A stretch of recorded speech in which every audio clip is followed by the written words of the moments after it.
Samantala, umaasa ang NDRRMC na makatutulong ang inilunsad nilang Project Dina sa paghahanda para sa paparating na bagyo. May live report si Ian Cruz. Ian? Yes, Susan, sa Project Dina na pinagtulungan ng gobyerno at pribadong sektor ang paggawa nga ng video na magbibigay ng impormasyon ukol sa iba't ibang kalamidad kagaya na lamang ng bagyo, baha, lindol, tsunami, pagsabog ng bulkan, landslide at sunog. May mga tips na ibinigay sa paghahanda sa bagyo, kagaya na lamang ng pagpapatibay sa ating mga bahay, pag-iimbak ng mga ready-to-eat na pagkain at inumin, at ihanda rin daw ang ilang damit.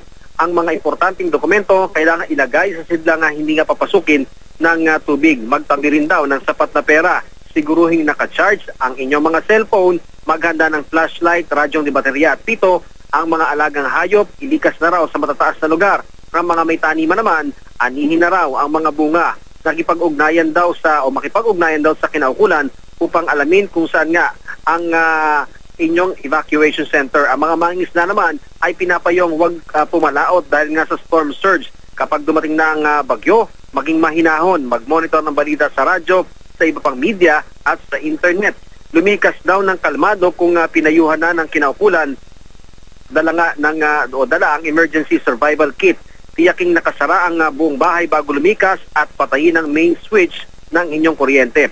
Huwag daw susuong sa baha, pero kung kailangan talaga, magsuot ng botap na pamproteksyon. Huwag daw tatawid sa ilog, lalo na nga kung ito'y lagpas sa tuhod na ang taas.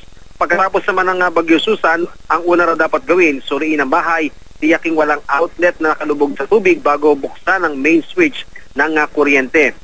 Hiningi ng NDRRMC ang tulong ng NTRCB, OMB at DOTC upang mapanood ang mga video ng Project Dina sa mga sinihan, terminals, pantalan at paliparan, gayon din sa mga pampublikong sasakyan.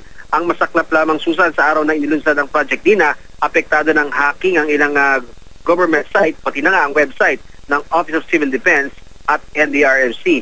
Kung gamit ang mobile phones, nada-divert sa mga adult sites ang browsing, kaya naman ipinayo ng NDRRMC sa mga desktop muna raw mag-browse o mag-download ng video ng Project Dina. Samantala, sa pulong kanina ng NDRRMC kasama ang iba't ibang ahensya ng pamahalaan, ay tiniyak nila na may sapat na pondo para sa mga lugar na maaaring tamaan ng parating na bagyo.